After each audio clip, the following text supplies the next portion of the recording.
Ouais, Dingale. Oui, yélé. Ouais, c'est une blague. C'est la version en français. Apoha raconte. Aujourd'hui, c'est l'histoire de la hyène, le lion et le serpent. Il était une fois, il y a très longtemps, dans un pays lointain, les hommes et les animaux se comprenaient et vivaient en bonne intelligence. Ce que l'animal disait, l'homme le comprenait. Ce que l'homme disait, l'animal le comprenait. Dans cette période-là, il y avait un endroit, une ville, où vivait un certain Nampé. Nampé, c'était un jeune homme, un homme bien de sa personne, et qui était travailleur. Il était travailleur, mais bon, il n'était pas très riche. Hein. Il y a des jours, il arrivait à manger, des jours, il n'arrivait pas à manger. Il plantait des choses, il cultivait des choses, et puis il les récoltait, et puis il vendait, soit il vendait une partie de sa récolte, ou soit il vendait toute sa récolte, il achetait à manger avec, mais ce n'était pas tous les jours que ça lui réussissait. Donc, mais néanmoins, Nampé était un homme travailleur, un homme droit, un homme bon. Un jour, il est parti pour aller au champ. Donc il est sorti de chez lui pour aller au champ et chemin faisant, il est passé à côté d'un puits. Là, il s'est dit, bon, je vais aller travailler toute la journée sous un soleil de plomb, je vais prendre un peu d'eau. Et il arrive au puits, il se penche et il entend des cris. Aide-nous, au secours, sors-nous de là. Il se penche et il voit, que voit-il? Un lion, une hyène et un serpent. Ouh, quelle histoire! Je ne vais pas les sauver, hein, parce que si je les sauve, dès qu'ils vont sortir, je me ferai manger. Donc, ah non, c'est pas sage. Donc il a pris ses affaires et puis il voulait continuer de son chemin. Et au moment où il partait, le lion a crié: au secours, ne nous laisse pas, ne nous laisse pas. Il s'est arrêté parce que bon, ça faisait un peu pitié quand même. Ils allaient mourir s'il les laissait là. Il les laissait. Donc il a fait demi-tour, enfin il n'était pas très loin. Hein. Il a fait demi-tour et il a commencé à réfléchir. Le voyant réfléchir, la hyène lui a dit: écoute, moi je suis une hyène. D'habitude, je mange les gens, je fais des faux coups, je ne suis pas très sincère. Mais là, je suis disciple du lion qui nous apprend à faire des bonnes choses, à nous comporter bien. Et le lion aussi est bien, puisqu'il nous apprend à nous comporter bien. Lui aussi se comporte bien. Et le serpent qui est là aussi. Nous sommes ses disciples, donc aide-nous. Si tu nous aides, en sortant, moi, je te promets que nous t'aiderons en retour. Ça a fait réfléchir le Nampé, mais il n'était pas convaincu. Donc, il a fait mine de prendre son sac. Au moment où il prenait son sac, le lion a crié: ne nous laisse pas, ne nous laisse pas. Comme la hyène t'a dit, le lion que je suis et le serpent qui est là, ainsi que la hyène, bien sûr, nous sommes tous dans une dynamique pour devenir meilleurs. Donc, j'enseigne des bonnes choses, ce n'est pas pour faire des mauvaises choses. Donc, si tu nous sors de là, moi, je te promets, tu ne seras pas mangé, mais en plus, on t'aidera. Quel que soit le problème que tu as, on t'aidera, on sera là pour te soutenir et t'aider. Et en plus, si tu nous laisses dans le puits, on va mourir. Mais en plus, on va pourrir. Et on va détruire l'eau, on va abîmer l'eau, on va empoisonner l'eau du puits. Et ce puits ne sera plus utilisable. Toi et tes semblables, si vous en buvez, si vous buvez de cette eau, vous allez être malade, vous allez mourir. Donc, vous serez gagnant si tu nous sauves. Bon, Nampé s'est laissé convaincre. Il est allé chercher une corde bien solide, bien costaud, et il a secouru le lion, la hyène et le serpent. Dès qu'ils ont posé le pied sur le sol, ils n'ont pas sauté sur lui, évidemment. Ils étaient contents, donc ils lui ont dit: merci, merci, mille merci. Sache que ce qu'on a dit quand on était dans le puits, c'est ce que nous allons faire. Non seulement on ne va pas te manger, mais en plus on va t'aider. On va te cultiver, machin. Il a fait ses petites affaires et il est rentré chez lui le soir. Voilà, il est rentré manger le peu de choses qu'il avait pu avoir et tout. Il a vendu, mais il a continué sa vie. Les jours se sont écoulés, le temps s'est passé. Un soir, alors qu'il était chez lui, est arrivée la hyène, par un petit coin. Elle passait par la porte qui était cachée, qu'apparemment elle connaissait. Donc, elle est venue voir Nampé et lui a dit, écoute Nampé, viens, je voudrais te donner quelque chose. Comme tu nous as secourus, on t'a promis de t'aider, mais moi, non seulement je veux t'aider, mais je vais te donner quelque chose qui va t'aider beaucoup, beaucoup. Donc elle l'a emmené devant un arbre qui était situé très très loin.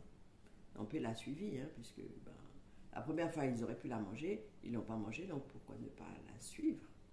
Donc il l'a suivie dans un endroit très reculé, et elle l'a emmené en face d'un arbre. Et puis elle lui a dit, voilà, nous les hyènes, nous sommes riches. Nous avons beaucoup d'or. Cet or, on le donne à une seule personne. Et cette personne-là, elle en fait ce qu'elle veut. L'or lui appartient, enfin cette personne. On le donne à une seule hyène, parce qu'on se transmet ça entre hyènes. Et c'est cette hyène à qui appartient l'or, elle en fait ce qu'elle veut. Et là, en ce moment, cette année-là, cet or m'appartient. Donc moi, ce que j'ai décidé, c'est que je te donne cet or. Ne crains rien, aucune hyène, personne ne viendra te demander de le rendre, parce que moi, la propriétaire actuelle, j'ai décidé de te le donner. Comme ça, tu n'auras plus jamais aucun souci d'argent. Vas-y, creuse, tu vas trouver notre or, qui est désormais le tien. Il était un peu étonné, bon, mais il l'a exécuté. Il a creusé, il a trouvé l'or. Elle lui a dit, tu peux rentrer chez toi avec l'or. Ceci fut fait. Mais une fois chez lui, il s'est dit, je me retrouve avec une grande quantité d'or, mais comment est-ce que je vais faire?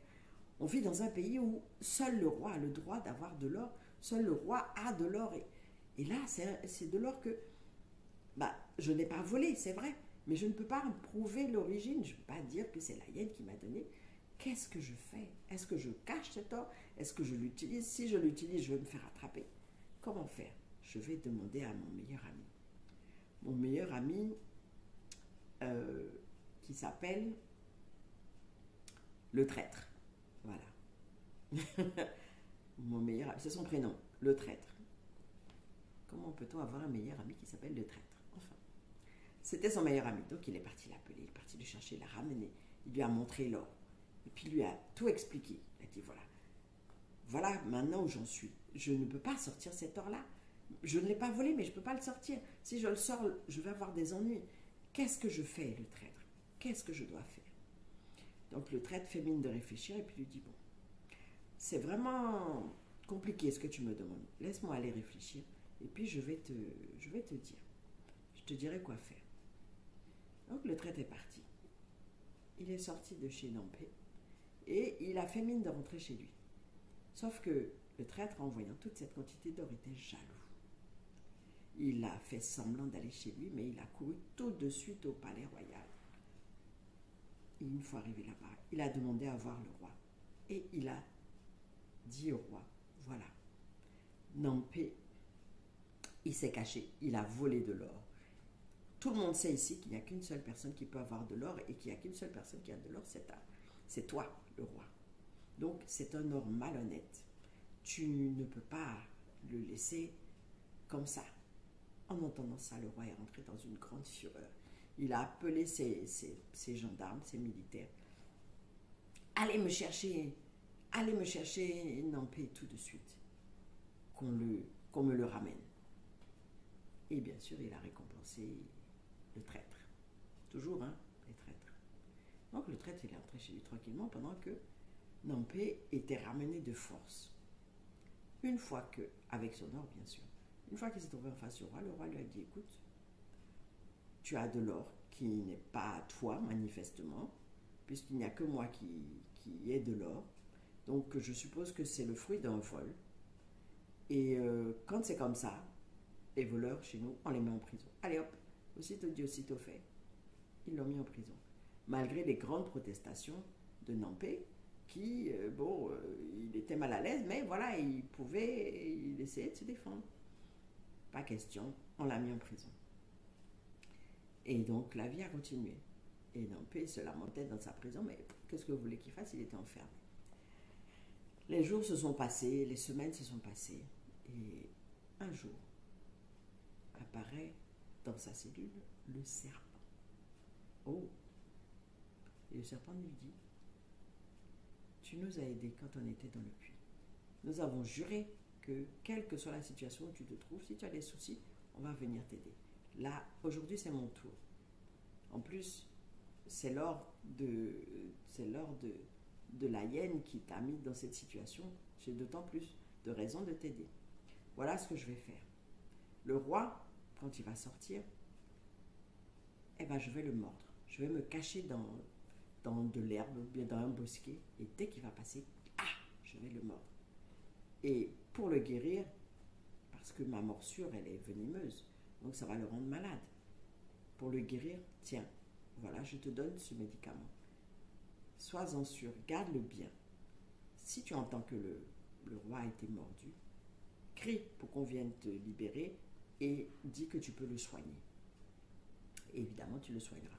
Et une fois que tu l'auras soigné, tu lui diras qu'il te libère et qu'il te rende ton or. Et une fois qu'il a dit ça, une fois qu'il a donné le médicament, il a fait demi-tour et il est parti. Et le temps a passé. Un jour, comme l'avait dit le serpent, on a entendu que le roi avait été mordu et qu'il était malade. Qu'il était malade. Entendant ça, Nampé a crié pour qu'on vienne le délivrer, qu'on vienne le sortir. Il a crié qu'il était capable de guérir le roi. Comme les médecins avaient tout essayé, tous les médicaments, rien n'avait marché, eh ben les militaires, ils n'avaient pas envie que leur roi meure. C'était quelqu'un de bien.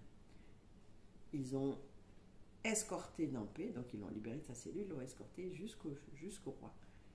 Et il a dit au roi qu'il était capable de le sauver.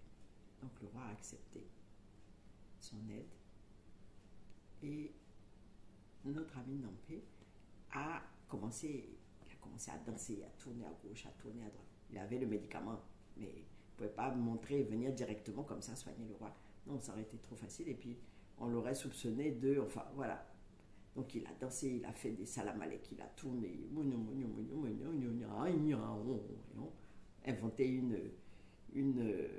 inventé des rituels et des choses, et puis il a sorti le fameux médicament qu'il a donné au roi. Une fois que le roi a pris, il a transpiré, il s'est reposé et il a guéri. Une fois qu'il s'est senti guéri, il s'est lavé, il a mangé et il a fait venir Nampé.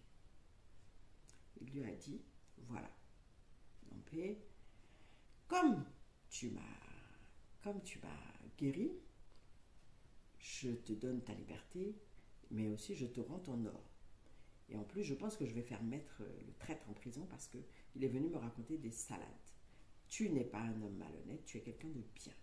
Donc voilà. Et pendant qu'il parlait, sa fille est entrée. Sa fille est née. Sa belle jeune fille est née. Et quand elle est rentrée, leurs yeux se sont croisés. Les yeux du Nampé et de la jeune et belle princesse. Ils sont tout de suite tombés amoureux l'un de l'autre. Mais, hélas, Nampé était un roturier. Il n'était pas de grande naissance. Certes, il devenait riche, mais il ne pouvait pas prétendre être de naissance royale ou princière. Donc il ne pouvait pas épouser la princesse. Amour contrarié. Il a quand même pris son or et il est rentré chez lui. Mais il était tout triste. Il ne mangeait plus, il pleurait, il se lamentait parce qu'il était amoureux. Et de son côté, la princesse, elle aussi, elle pensait à lui. Mais mariage impossible. Donc le temps a passé. Toujours en se lamentant, en paix, en pleurant, en pensant à sa belle et tout et tout. Il mangeait moins, il sortait pas beaucoup, il n'était pas joyeux. Et un jour, chez lui, enfermé chez lui comme il le faisait souvent, eh ben, le le lion est arrivé. Il n'a pas sursauté parce que là, il commence à en avoir l'habitude. Ils sont trois. Il y en a deux qui sont passés, forcément le troisième n'est pas arrivé. Donc quand le lion est arrivé, le lion lui a dit, écoute, je sais que tu es malheureux. Tu sais, on t'observe de loin, on sait quand tu as des ennuis. Et là, je sais que tu es amoureux de la princesse, la fille aînée du roi. et que tu ne peux pas l'épouser. Je vais t'aider. Comme promis, je vais t'aider. Ce que je vais faire, je vais kidnapper la princesse et je vais l'enfermer dans un endroit que j'ai qui est très très loin, que aucun humain ne connaît, seuls les lions connaissent. Mais toi, je te montre l'endroit et je te donnerai la clé. Lorsque le roi dira que, quelle que soit la personne qui délivrera sa fille, qui lui ramènera sa fille, que ce soit un roturier ou un princier, quelle que soit la personne, cette personne l'épousera. Là, tu te lèveras et tu iras la chercher et tu la lui ramèneras. Comme ça, vous pourrez vous marier. Donc, il a emmené Nampé, il lui a montré l'endroit, situé dans un endroit très, très, très reculé. Il lui a donné la clé et il l'a laissé repartir. Nampé est reparti chez lui, attendant que les choses se passent. Et évidemment, les choses se sont passées. Un jour, la princesse est sortie avec toute sa suite et sa garde pour aller se promener en forêt. Et bingo, elle s'est faite kidnapper par un lion énorme qui a sauté sur elle, l'a mise sur le dos et s'est enfui avec elle. Désespoir au palais. Les parents de la jeune fille, parce que il y avait sa maman, il y avait ses frères, ses sœurs, tout le monde était détruit. On a kidnappé notre fille. En plus, un lion, peut-être qu'il est parti la manger. Donc le roi s'est levé. Que tous les princes et tous les nobles de ce royaume qui souhaiteraient épouser ma fille se mettent en quête de ma fille. Celui qui la trouvera l'épousera. Donc tous les nobles, tous les princes sont sortis, machin. Ils se sont rués dans la forêt. Ils ont cherché pendant des semaines. Impossible de trouver la princesse. Ils sont tous revenus bredouilles. Quand le roi a vu ça, de désespoir, il s'est levé. N'importe qui, que ce soit un roturier, que ce soit un prince, un homme, quel que soit l'homme qui trouvera ma princesse, ma fille, qui me la ramènera saine et sauve, ben cet homme-là pourra l'épouser. Dès que Nampé a entendu ça, il a sauté sur ses pieds. Et il a couru pour voir le roi. Il lui a dit, « Tu me connais, je suis Nampé. Je vais te ramener ta fille, saine et sauve. » Et comme il a dit, eh ben il a couru. Il a tourné les talons et il a couru dans la forêt pour chercher la fille du roi. Mais il n'a pas couru directement au repère du lion, parce qu'on ne sait jamais, si jamais il y avait des gens qui le suivaient, il y avait d'autres concurrents, il y avait des envieux et tout. Donc il a tourné à gauche, tourné à droite, tourné partout dans la forêt, le temps de semer tous les gens qui pouvaient s'accrocher à lui. Et une fois qu'il s'est assuré qu'il n'y avait plus personne derrière lui, il a couru directement au repère du lion. Il avait la clé.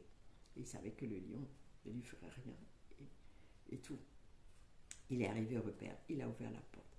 Dès que la princesse l'a vu, elle n'était pas affaiblie, parce que le lion la traitait bien, il la nourrissait. Dès qu'elle l'a vu, elle lui a sauté dans les bras. « Vite, au secours, sauve-moi, le lion m'a kidnappé !» Donc, dès qu'elle a sauté dans ses bras, lui, il l'a attrapé, puis il a couru. Couru, comme si le lion allait lui sauter dessus ou comme si le lion allait les attaquer. Pouf, il savait très bien que non. Mais il fallait... Hey, il a sa belle dans les bras, il faut qu'elle soit... c'est lui l'homme, courageux, qui est venu la sauver. Donc il l'a prise dans ses bras, il a couru comme je vous disais, et jusqu'au palais. Ah, il était costaud, Nampé. Il était costaud parce que la distance était... Mais il a réussi. Et il est arrivé devant le roi. Il lui a déposé sa fille devant lui. Le roi, oh bonheur, a fait, tout le monde était heureux. Et la jeune fille de plus en plus amoureuse parce que, ah, mon prince charmant, même s'il n'est pas prince, il m'a sauvée. Tu vois, papa? Et le roi, en voyant ça, lui a dit, écoute, je t'ai fait une promesse. J'ai dit que n'importe quel homme qui aurait secouru ma fille pourrait l'épouser. Je t'accorde la main de ma fille. Double bonheur. Donc les amoureux se sont mariés. Les amoureux ont vécu très heureux. En plus, ils étaient riches.